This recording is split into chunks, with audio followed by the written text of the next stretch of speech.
Okay, so by my watch, it's 3 minutes past 4 here in the UK. So hopefully the majority of people have had a bit of time to log on and get settled down. I appreciate there's a lot of people from all around the world on this. I noted a lot of signups from the US and Canada, so thank you very much for those where it's earlier in the morning and those where it's later in the evening. Welcome to this webinar on the 2019 Consumer Trends to watch. As mentioned, for those who are right from the beginning, we're going to be covering quite a lot of ground quite quickly, but hopefully it's all interesting and useful to you as you think ahead to 2019. So as a brief intro, for those of you who are unsure what you signed up for or what you're hoping to hear today, let me tell you a little bit more about Attest, about myself, and then about this research. So Attest are on a mission to help brands and agencies put consumers at the heart of all of their decisions. How? Well, we plan to completely reimagine market research as scalable intelligence. That is something that's always accessible to every team in a business, something that's more affordable, that's fast, that's agile, that's cross-functional, and crucially, something that's a joy to use. To date, that message, that mission is coming across very well. We now can reach 100 million consumers across 80 countries. We've raised 5 million. Our team has more than doubled so far in 2018. We're now over 40 people strong. We have hundreds of brands and agencies as clients, and we've answered 9 million questions so far. So things are going pretty well, and that's a very brief intro to Attest. You won't hear a great deal more about this. I know you signed up to hear about trends in 2019, but right at the end, there'll be some contact details for you to get in touch with us after if you want to learn more. About myself, my name's Mark. I am the marketing director here at Attest. I have just over 12 years of commercial marketing experience under my belt, and I regularly contribute to trade, magazines, and press. Things like the Drum, Campaign, Marketing Week, Entrepreneur, as well as speaking at events so far this year, events such as DeMexico, Unbound, On Brand, and the Youth Marketing Summit. If you have any questions for me during this webinar, there's no direct Q&A functionality, but one of my colleagues is keeping an eye on Twitter, so feel free to ask questions on Twitter and tag us with @AskAttest, and I will aim to give some space towards the end to answer any of those questions. So a little bit about what this webinar is based on. We conduct research all the time using our platform. So the data that we've gathered all these insights from for this webinar has been gathered over the course of 2018, so 12 months worth of data, primarily based on 12 different industries. These are things like hospitality, travel, food and drink, technology, to name just a few. So really broad, expansive industries. During the course of the year, we've reached out to over 16,000 individual consumers, so pretty large sample size, asking 368,000 individual questions in total. And actually, if you counted the demographic data that we capture as well, it actually goes into millions of data points. And it is based on UK data only.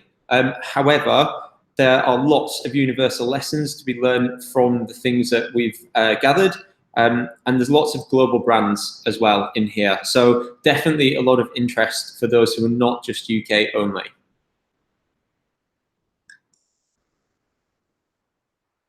Okay, so we're going to start by taking a look back at 2018, primarily focusing on the winners, but also looking at those who might have lost a little ground and where they've lost it in 2018.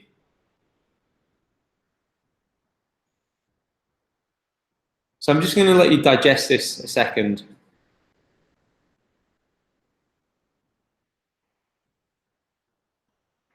So over the course of the 12 months, we asked these same questions. We asked in an unprompted way, so open-ended, and people could add any brand that they wanted. There was no prompting, there was no list for them to choose from. It could have been absolutely anything.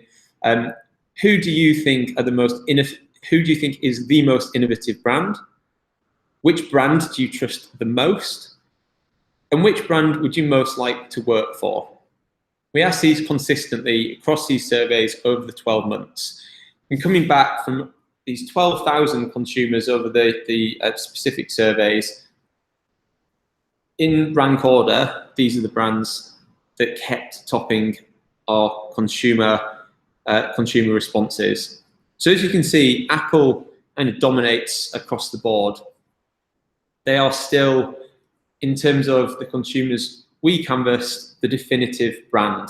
They are still seen as the most innovative, the most trusted, and the brand that people would like to work for most. Although, as you can see over the right-hand side, from Q1 to Q4, Apple actually lost the most ground in respects to being a brand that people want to go and work for.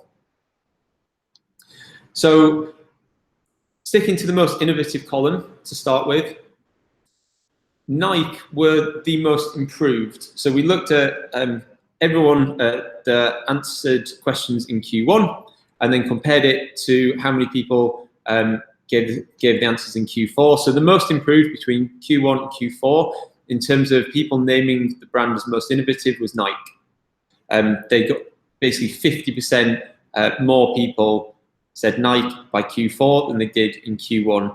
Interestingly, Amazon, despite a raft of new releases, by Q4 went in by less people as the most innovative company, which is very, very interesting if you think about how consumer messaging gets through to real consumers. So most people I know that are on here work in and around the industry, right? You're marketers, you're in research, you're in innovation, and so you will keep a close eye on trade press, and you'll probably think, wow, I mean, Amazon's done a whole lot of innovative stuff, and yet that doesn't necessarily seem to have translated through to your everyday consumer who are potentially still seeing them as the same old Amazon who they buy and sell stuff, well, they buy stuff through in their web app or their website or their app. Whereas Nike seems to have made a real impression through their brand advertising and some of the key things that they've invested in over the course of 2018. And we'll dive into that in a little bit more detail. Just to uncover a little bit more on these numbers. So the decline in Amazon was primarily driven by those aged 34 and over, whereas Nike's rise was primarily driven by, interestingly, bookending the generations, so Gen Z, really rating Nike as innovative towards the end of the year, and also boomers, so those aged 50, 55 plus. Now, looking at the middle column, the most trusted brands, we can see a mirror image, essentially, which is really, really interesting. So, and these questions weren't asked in the exact same survey. So people weren't thinking, well, they're innovative and I don't trust them. This is clearly there's no causation. It's just an interesting correlation. So from Q1, Nike was the #2 most trusted brand. By Q4, that had dropped by 44%, while Amazon had risen by 136%. Again, very interestingly, the same demographics that pushed Nike up as the most innovative brand brought Nike down as the most trusted. So while millennials from Q1 to Q4, and we are terming those as 25 to 34-year-olds, increased their trust in Nike by 36%, it dropped by 40% or more across Gen Z and the other generations. And it's really interesting that across Gen Z, it dropped every single quarter from Q1, Q2, Q3, Q4, from 19% of Gen Z naming Nike as their most trusted brand to it dropping to 11%. So there's some work to be done in terms of rebuilding that trust, although they obviously hold in Gen Z's mind the kind of the crown of being most innovative. Then looking at employer brands, now employer brands are important clearly for big companies because they have to attract the best talent. If they want to stay innovative and they want to build trust and they want to stay ahead of the pack, you have to continue to attract the best people, the best talent from university, from other companies. So it's a really important aspect of branding for people to track. And as you can see here, the Apple brand lost its luster in terms of a company people would want to work for, while Virgin, which originated in the UK but is very much a global brand, hugely increased the luster with which people wanted to work for it. Apple lost that status across all age bands, but particularly with Gen Z. Gen X and boomers, less so with millennials. Virgin, very, very much driven, interestingly, by millennials and Gen X in terms of people wanting to work for them. So that's kind of like a top 10 roundup of brands that these 12,000 consumers felt were the most innovative, most trusted, and the brands that people most wanted to work for. Now let's dive into this a little bit more.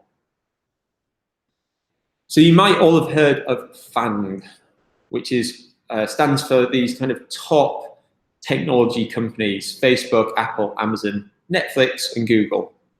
Now, I think what really stood out to me that I was not expecting from these results was how far down Facebook is in terms of consumers' consciousness across pretty much all these categories.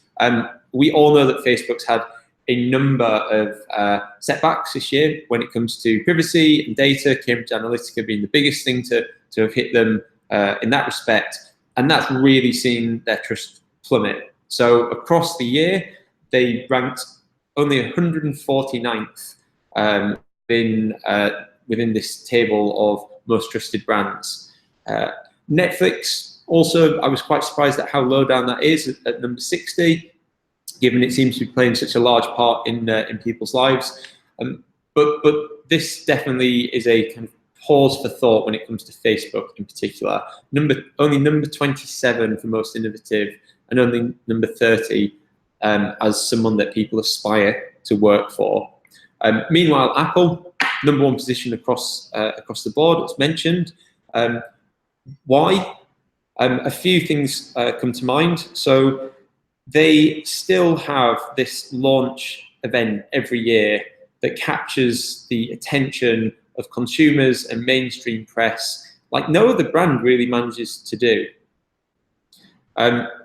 including Amazon, including Google, Facebook, and Netflix. Kind of Apple still managed to set and own that media agenda, not just the business press, not just the technology press, but the whole consumer press still looks at Apple and reports on Apple.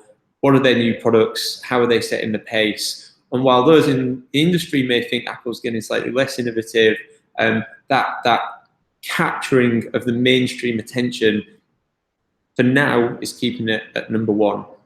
They also remain big spenders on above the line, so they're still big investors in big billboards, in big TV ads. They're still huge on narrative storytelling, and they're still aspirational as a brand. And again, while there's much talk within the industry around whether they are still on the cutting edge of innovation, perhaps, their products are still incredibly well regarded and well received by consumers by and large. And as we'll see, quality and that matching between consumer experience of your actual products and services and the story that you tell about them, the brand promise, is incredibly important to staying within the top echelons of being the most trusted and most innovative brand when it comes to consumers. So let's dive in a little bit more to these generational differences. And again, some interesting stuff in here. So Gen Z completely dominated by Nike. Yes, some of their influence seemed on the wane in terms of being seen as the most trusted brand by Gen Z. So as mentioned, they went down from a 19% to 11%, but they were still the number one when it came to Gen Z in terms of being most trusted and most innovative and the brand they'd most like to work for. So they've really captured the imagination of the youngest generation, and that's fascinating and something that everyone should be looking at in terms of how this is a decades-old brand now, how they constantly reinvent themselves to appeal to the youth market. It's really quite incredible that they've got such a clean sweep. When it comes to millennials, so these are kind of 25 to 35-year-olds, Samsung has actually taken the crown from Apple within that particular segment as being seen as more innovative. They also voted Nike as the most trusted within that demographic as well. And interestingly, they'd most like to work for John Lewis, which for those who are across the pond, John Lewis may be familiar because of their incredibly popular Christmas advert, and also Twitter's parody of it recently, where everyone tags the real John Lewis who's an actual person, I believe, based in Canada, during the Christmas season to tell him how much they like John Lewis, the company's adverts. But they're a very, very big national UK brand, and they, for millennials, are the brand that they would most like to work for.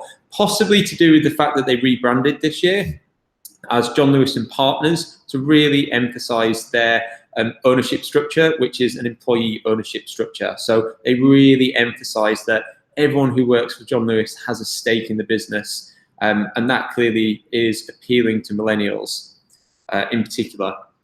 Going across to Gen Z, Amazon comes out as the most innovative brand across this generation. So that's kind of everyone between millennials and boomers, roughly 35 to 55-year-olds. So fairly broad demographic. Heinz, interestingly enough, is the most trusted. So we've got lots of kind of tech brands, lots of big electronics brands, and then we've got Heinz, which to me still kind of is synonymous with Heinz baked beans, winning out in this category. So Gen Xers who are more likely, I guess, because of their age, to be parents and probably form families. Heinz is the most trusted brand across the year. So they're really doing something right with this particular demographic. And then Google are the employer of choice when it comes to Gen X. Boomers, Dyson, again, sold globally, but very much thought of as a British or UK brand, takes the crown as most innovative amongst those 55 and older. Samsung takes the crown as most trusted. And then within this demographic, most people would like to work for Virgin. So really interesting differences in brand preference across these 4 age groups and 3 categories.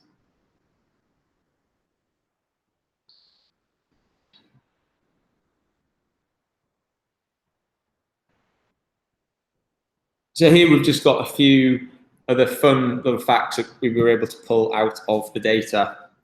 Not reading too much into them at all, but those who earn £100,000 or more feel that Tesla is the most innovative company, John Lewis the most trusted, and also, interestingly, the company that they would most want to work for if they were giving up their very, very well-paid jobs to go and work for someone else. In terms of kind of agenda bias, we've got a slight bias towards Dyson. So more females were voting for Dyson when it came to the most innovative brand, Heinz as the most trusted brand, and Next as the brand that would most like to work for. In terms of male-skewed brands, Tesla very much came out on top under the most innovative category again, Samsung as the most trusted, and Microsoft as the brand that males would most like to work for. Interesting that it actually picked Google when it comes to looking at males specifically. This is kind of fascinating. So we've got dog v cat, Nike v Adidas. Just crazy that there is a very, very clear bias towards Nike amongst cat owners and Adidas amongst dog owners when it comes to most innovative brands. In terms of most trusted, cat owners very much went towards Marks and Spencer's, again, a primarily British brand, and Adidas, again, really doing something right with dog owners. And then employer brand, cat owners favoured the NHS and dog owners Amazon. So everyone says is that you can tell something by those who favour cats versus dogs. Well, in terms of brands, that's very much true. And those who do not have any pets thought of Google as the most innovative, John Lewis as the most trusted, and also John Lewis as the employer brand of choice. So again, John Lewis really striking a chord amongst lots and lots of different segments and demographics with its message of co-ownership here.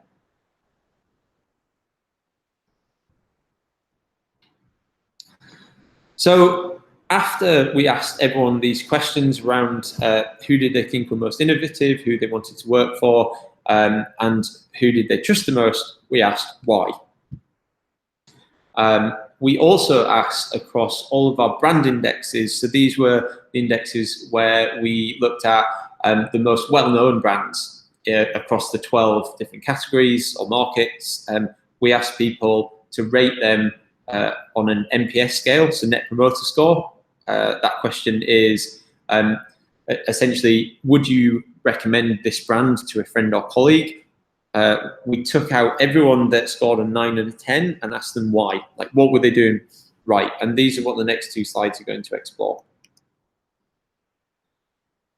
So when it came to the most well-known brands, there were some really key things that just constantly differentiated those who were amongst the top echelons of awareness. There's lots and lots of interesting words in here.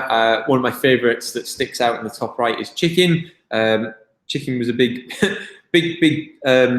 reason that people knew Nando's in particular and KFC, which were two of the overriding winners within the restaurants and fast foods category. So it is an amalgamation of all these different categories. But some standouts. Obviously, the number one thing is being great. Not just good, not just okay, but being great. Like, you have to aspire as a brand to cut through the noise to be exceptional. You know, there is no okay, there's no humdrum. Like, if great or exceptional is not something you're aspiring for, you won't be cutting through the noise, and consumers won't be thinking about you first. That's just a very, very key lesson. Now, some of the other keywords I pulled out are value, easy, fun, unique, and classic. And there's some really interesting examples across our brand index of different brands who seem to be living these particular values that consumers associate with great brands. So in terms of good value, we've got John Lewis, Nando's, and Primark, very, very frequently ranked in the again, the top echelons of our brand indexes, and all focused on providing great value. So John Lewis, one of the taglines is never knowingly undersold, i.e. if they won't charge more than others for the same competing product, and if they find out that they are, then they will make sure they match it. Nando's, again, really synonymous with a good value, quality meal, very focused on families and groups, and just doing phenomenally well. I can tell you, if you've ever tried to get into a Nando's in the UK at lunchtime, it's practically impossible. And then Primark, again, doing a great job of making sure that consumers understand they are the number one choice for value-conscious consumers. In terms of ease and ease of use and just being an easy platform, Amazon, Netflix, and Expedia are three brands that very, very consistently stand out in our brand indexes as very, very well known and very, very well regarded by consumers in their categories. And again, very much synonymous with ease of use and user friendliness. In terms of fun, you've got brands like IKEA, EasyJet, and KFC, who've all taken a really fun approach to their brands, their marketing. They're often a little bit cheeky, a little bit different. They're not afraid to poke fun at themselves or competitors. And that's definitely resonated with consumers across the year. In terms of unique propositions, I think brands like Nike, who've again clearly done very, very well across almost every category and every segment this year, has a unique proposition in terms of what it's offering each segment of consumer, including a heavy emphasis on personalization. And then in terms of classic, some of the brands that have really stood out with this value are Gucci, Marks and Spencer's, and Heinz.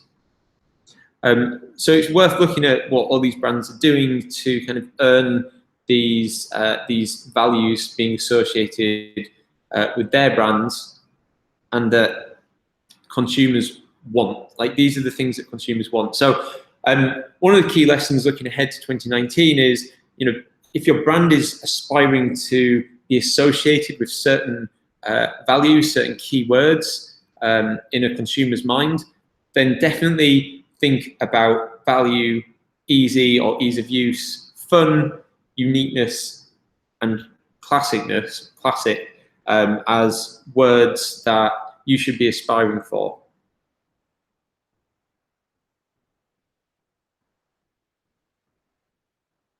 And then this is the amalgamation of everyone that voted across all the thousands and thousands of brands that were voted.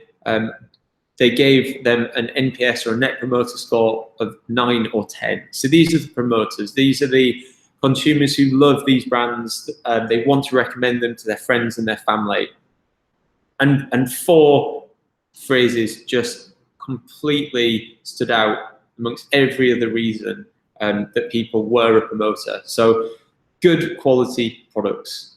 This was mentioned earlier. It's just essential. You can't market something that doesn't live up to the brand promise and the messaging that you put out there. If you don't match the promise with the quality and the delivery, then you will not get up into the 9s and the 10s when it comes to NPS. Good quality products amongst everything else is absolutely key. So you just have to constantly invest in your R&D, in new product development, in understanding what consumers want from your product, what they expect, and then deliver on it. Incredibly important. Value for money, again, this is very similar to the previous slide. Consumers are not as cash rich. There's lots of things going on in the economy where consumer confidence is lower than it has been in a little while. So they need to see that you are delivering value for money. It's not necessarily cheap, but they have to believe that when they are spending their money, it's going to the right products and it's good value. Again, easy to use, so important. If you don't have heavy emphasis, investment on testing and learning how consumers are using your products, lots of UX research, lots of new product development, then you will be losing promoters, and promoters are so important. This is essentially free marketing. These are people going and advocating that friends, their colleagues, their family should go out and try your product. If you can get that, then you are onto a winning thing there.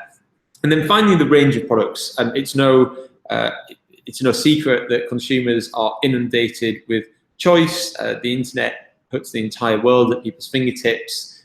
So it's really important that when they come to your brand, you have the selection that they need. Because if you don't, then they're probably going away.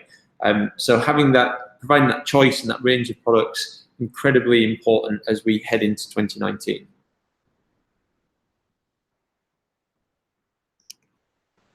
Okay, so let's just have a think about innovation. What's driving this innovation? And we've got, again, 4 kind of key words that have been associated during all this research with innovation. And I think one of the most daunting for a brand is this idea of constantly. Consumers aren't satisfied with one big launch or one big new thing. They expect it all the time, constantly, every month, every quarter. They want to see something new, something leading, something cutting edge, something exciting. So it's not enough necessarily to do a single big thing every year. You might want to think about a more agile approach that allows you to constantly iterate and introduce new ideas and new products into the market so people feel that there's always something fresh coming out associated with your brand. And clearly, they expect a lot of that to be tied to new technologies. So you might want to be thinking about how you get on board with connected homes next year, the Echo and the Alexa system, the Google Home. All of these things have been wildly popular in 2018 as consumers start to use them and embed them in their everyday lives. Will they be expecting you to be there too? Design, this goes back to ease of use. So important that you don't put something out that isn't beautiful, that isn't well thought through, that isn't easy to grasp. And then finally, of course, fast followers can be a very smart business model, but if you're not unique in a consumer's mind, they're certainly not going to think about you as innovative. As I said, it's not necessarily a bad business model to be a fast follower, but don't expect consumers to associate your brand with innovation if that's what you're planning to do. You have to stand out, you have to be first, you have to be unique, which is one of the watchwords consumers have associated with brands that are the most innovative. I've got in the background here an example of Nike, who were voted certainly by Gen Z, but broadly by many consumers as one of the most innovative companies of 2018. And just thinking to some of the things that they've launched this year. So they actually have something called the House of Innovation, which is a giant 6-story, 68,000 square feet physical digital hybrid store right in the middle of Manhattan, New York. And they also launched one of similar size and scale in Shanghai just a month before. And it just feels, it kind of features this raft of innovations all in one place. So they have, I think, 4 different customization stations where consumers can take their sneakers, for those of you across the pond, trainers for those of you here in the UK, to make them feel like their own. So that's coming back to this design and personalization and uniqueness. They have an instant checkout app, so people don't have to go to a cashier and wait in line. They can simply pay, take the product, pay on their phone in store and leave. So fairly similar, maybe even slightly less radical than the Amazon Go idea, but still very, very interesting and very much around ease of use again. So in this case, ease of utilizing the store experience. They're integrating their app and membership idea. So Nike Plus Member unlocks special areas of the store. Of course, whether you call this innovation or just a bold campaign, their partnership with Colin Kaepernick earlier in the year caused a lot of uproar, but certainly made people see them as unique and different. They've introduced a new type of leather called Nike Fly Leather. And then looking slightly further back towards the back end of 2017, they were the first sports brand that I'm aware of to launch a sports and athletics wear hijab. They also partnered with one of the greatest marathon runners of our time to try and run the sub 2-hour marathon. So there's kind of this constant raft of innovation coming from Nike. And it's interesting, they even, they have a dedicated page to Nike innovation. That's how much of a priority it is to them as a brand.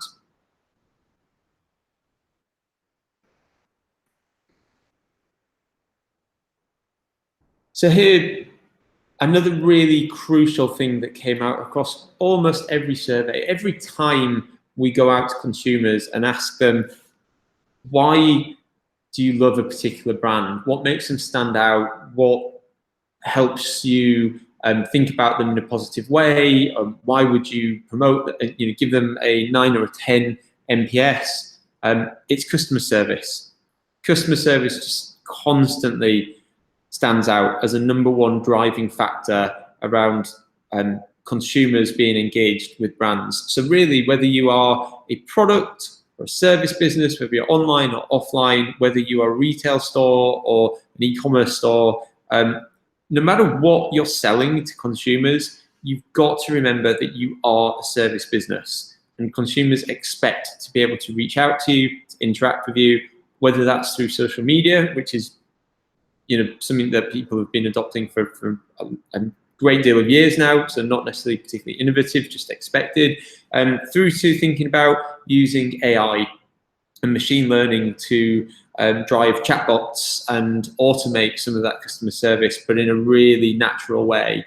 I've just got one example here. Again, this is from the UK, and so the Royal Bank of Scotland and their sub-brand NatWest launched a AI customer service bot earlier last year called Cora. Today, it's handled over 400,000 conversations, responding to over 200 different questions. And let me just play you a very quick video. I won't play the whole lot, but it's just interesting to see how this idea of customer service combined with the latest advances in technology might look for consumers going into 2019. I'm Cora. I am here to help you.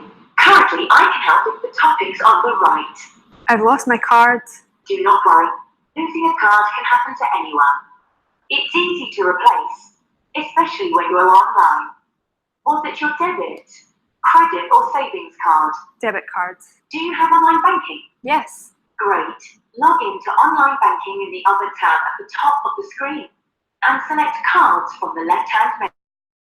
In the Manage Your Debit Card section, select Report Your Card Lost. Then just... So that's a quick example of what that looks like. Of course, so the point of this is if you can't afford to invest in bigger centers to support customer queries, there's definitely the advancement in machine learning AI that might allow you to do it in a slightly different and more automated way. But I think the other example over here on the right from Jeff Bezos is, these are the epitome of good customer service. And this is really how Amazon has driven its growth by constantly putting the customer at the heart of their decisions. And I love this quote. So this was written way back in, I believe it's 1999, in the very first investor letter to investors. I constantly remind our employees to be afraid, to wake up every morning terrified. Our customers have made our business what it is, and we consider them to be loyal to us right up until the second that someone else offers them a better service. And that's just true. Every customer, every consumer is loyal to a point, but the reason challenger brands can get a foothold in any market is if you provide a lower quality product, and that's than anticipated based on your brand promise, and it's not patched up by great customer service, then they will be looking for alternatives. So as you go into 2019, you've got to think very, very strongly about the level of service you're able to offer consumers. It could genuinely make or break your business.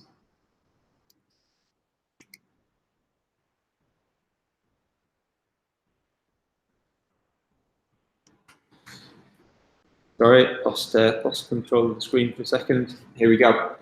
Okay, another huge theme that came up across all these 368,000 data points that we looked at was transparency. Transparency and honesty were two of the really, really key words that consumers instinctively have at the top of their mind as they think about interacting with brands.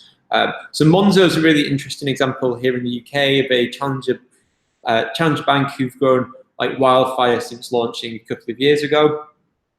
They recently toppled First Direct from its near decade-long reign as Britain's best bank for customer service, according to a Which annual survey. And it's also just, and I do mean just, raised 20 million in 3 hours in a crowdfunding campaign that it will use to further fund research, development, and marketing.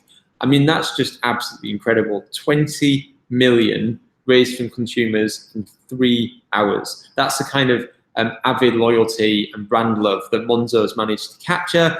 And one of its core brand tenets is radical transparency.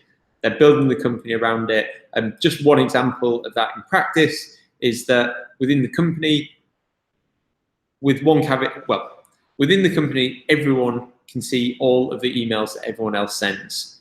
There is no privacy for the individuals sending those emails because they believe that as a team, everyone can learn from each other's emails. Caveat, of course, is that that doesn't include any sensitive customer data, but it's an example they like to talk about of radical transparency in action.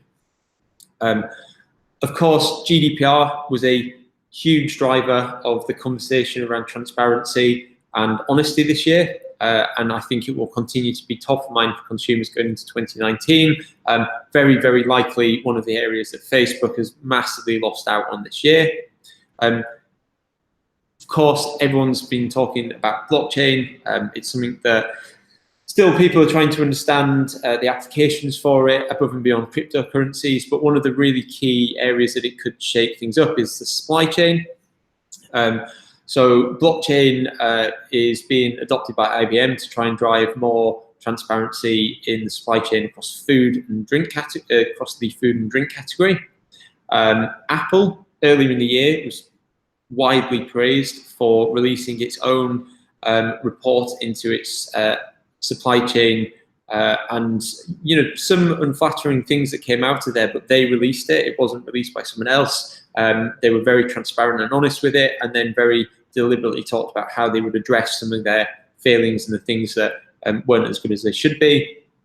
And finally, an example from Amazon, they have an entire product now around that's literally named transparency, which is all about protecting brands and customers from counterfeit products, which has kind of plagued the platform for a number of years, and they're now very, very actively doing something about it. So I think transparency and honesty is a huge watchword going into 2019, and probably a phrase or a refrain that you as a brand need to ask your colleagues and your teams, your bosses, like your subordinates, is what if everyone knew? What if everyone knew? Should we still do this? If it came out, if someone hacked into our emails, if it was leaked to the press, everyone knew that we were doing this, how would we look? I think it's a really important phrase to just sense check, because more and more often, whether you like it or not, what you do and how you do it is going to be revealed to the public. So working with transparency, very, very important, and will definitely help bump you up the list of most trusted brands going into 2019. So we're at 45 minutes. We're really close to the end. I'm just going to very quickly touch on a few other quick trends that we see, not directly pulled from our survey data, but still things that we're very much seeing as a team happening around marketing. So the first thing is this idea of balance. Now, balance isn't a new concept, but there's three particular things within this concept of balance I want to highlight. So the first is, in 2019, can you aim for a better balance between brand marketing and performance marketing? Because there's more and more evidence that brand and investment in brand marketing actually drives performance marketing. So a company called WordStream did a whole bunch of research across all of its clients, and they found pretty definitively that brand affinity leads to between 2 and 3 times click-through rates when it comes to social media. So where consumers already have a brand affinity, your performance marketing on social media in particular is going to see an uplift of somewhere between 200 and 300%. Similarly, SEMrush, a big global SEO service provider and technology B2B brand in and of itself, has found that brand awareness is a top ranking factor when it comes to Google's SEO algorithm. So again, if people are searching for your brand, not just the service that they're looking for, but actually the brand name associated with it, that's giving lots and lots of positive signals for Google, as is the amount of direct traffic you're getting. So if people are coming straight to your website because they already know who you are and they want to buy from you, huge positive signals when it comes to the algorithm, and we'll see you succeed even further when it comes to SEO. And then finally, those of you who have Google Analytics or a similar type of analytics software set up, it's worth you looking at your returning versus new traffic reports and just look at the difference in conversion rates, because ultimately familiarity drives action. So those who are returning to your site, who are already familiar with you, they already know your brand, they're already comfortable enough to come back, are by and large between 50 to 150% more likely to convert than first-time traffic. So when it comes to thinking about how do we get more out of our performance marketing, you actually probably want to invest more in your brand marketing. It seems potentially counterintuitive, but it absolutely is not. The second idea of balance will be to get more of a balance between digital-only spend and above-the-line media and advertising spend. So, and this is really something that's starting to happen, but I think the pace of change is going to increase in 2019. So last year, print display ad revenues rose for the first time in 7 years. Radio recorded its strongest growth in 4 years, while out-of-home and television advertising both saw growth of over 5%. Meanwhile, Facebook, which as we can see from all these other indications, is really losing traction with consumers, lost over 1 million European users already in 2018. Snapchat lost over 5 million. And according to Nielsen, the time that people spend on Facebook fell by 24%, while the cost of advertising there soared by 43%. And there's lots and lots of other data points which I'd be happy to share with you after this webinar that shows that brands that are investing in above-the-line advertising, TV, radio, out-of-home, etc., are really reaping the rewards because consumers do still pay attention.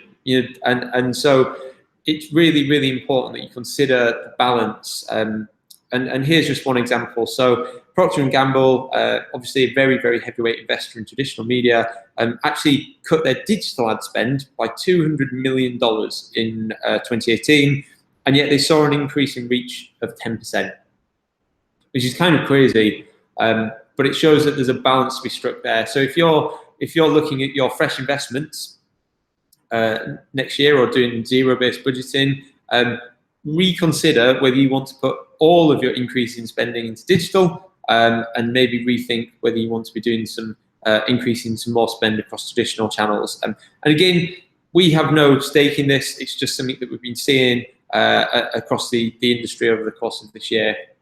And then finally, on balance, wanted to talk very quickly about this balance between risk and reward. So I don't know if anyone's familiar with the 70-20-10 model of innovation. But if not, it'd be worth you having a look at it. I can't go through it in a great deal of detail now due to time. But essentially, the model suggests that you spend 70% of your budget and your time on sustaining innovation. That's basically continuing to invest in what already works, but doing it somewhat better. The second bucket, 20% of your budget and time, should go into exploring adjacencies. So these are things that are on the peripheral of what you do. They're very much related. But kind of thinking of it as concentric circles, the little bits that aren't in your core circle but overlap, to try and push you into slightly new territories, but without kind of betting the farm on it. And then 10% of your budgets and your time should be spent around really rethinking new paradigms. So what could we do completely differently? These are kind of your Project X type budgets, your moonshots. Really, really important that you continue to carve out some of that time and budget to test these big new ideas. It's a great way to avoid disruption from challenger brands who are by their very nature thinking about things in a new paradigm way and can very, very quickly come to eat your lunch. It's a great way to solve the innovator's dilemma, which is essentially where customers brands spend all of their time thinking about investing in sustaining technologies and innovations at the detriment to thinking about big, new, bold ideas. And ultimately, what was their main market quickly disappears as a new one rises, only they're no longer the leading brand within that market. So in terms of balance, that around your new product development and innovation budgets, your research budgets, definitely think about the 70-20-10 model to try and keep you ahead of the pack.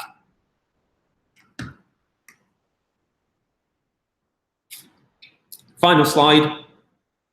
3 more quick trends that are close to home in terms of Attest. So insight-driven growth. Insight-driven businesses will grow 8 times faster than global GDP. That's roughly 27% annually, and for startups and smaller businesses, 40%. That's according to Forrester. So brands that actually invest in their research and in their insights teams and in insights tools and products essentially will be growing faster because they can better anticipate the needs and wants of consumers. And this goes right the way back to the beginning, where you have to be delivering on the brand promise. Firstly, you have to understand what that brand promise should say, and then secondly, you have to deliver on it. And that only works if you are applying it across the entire business. And this is where scalable intelligence comes in. It's cross-functional, it's always on, it is agile, it's very much international. So in terms of looking at research and insights for 2019, try and make sure it's not siloed. It shouldn't be owned by a single team, even if they help support and work with all the other teams. This is something that is incumbent on everyone to do.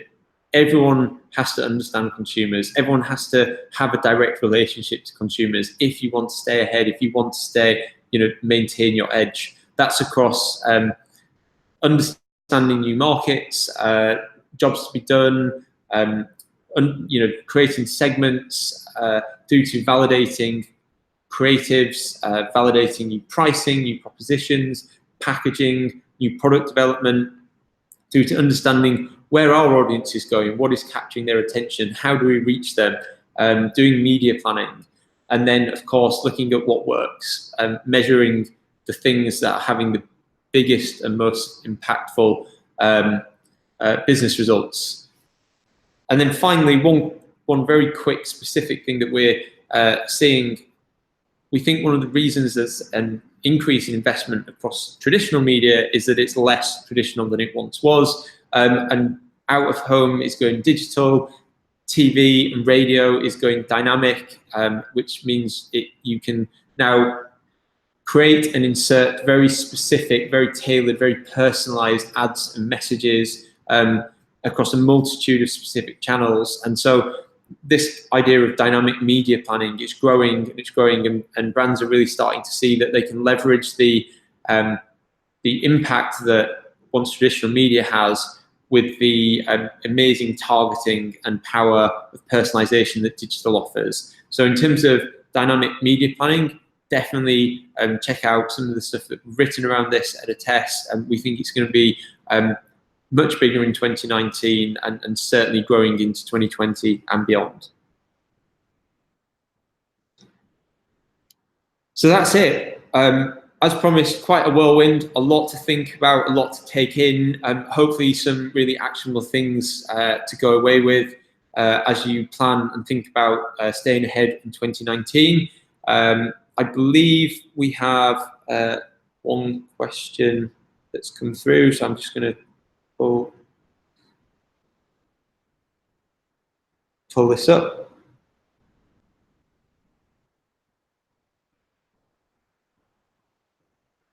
Okay, this one might be a bit difficult for me to answer. So the question is our impact on global warming not a key value to your sample? I do not know how to answer that, Gerhard, but I'm very, very happy to try and take that offline. I think that's the only question that we've had on Twitter so far. So thank you, everyone, for listening. Have a great rest of the year, wonderful festive period. Hope you all come back in 2019 refreshed. And if you would like to learn how Attest can help you better understand consumers and put them at the heart of all your decision making, and get you up to the top of those lists for the 2019 edition of this webinar, we would love to speak to you. Thank you very much.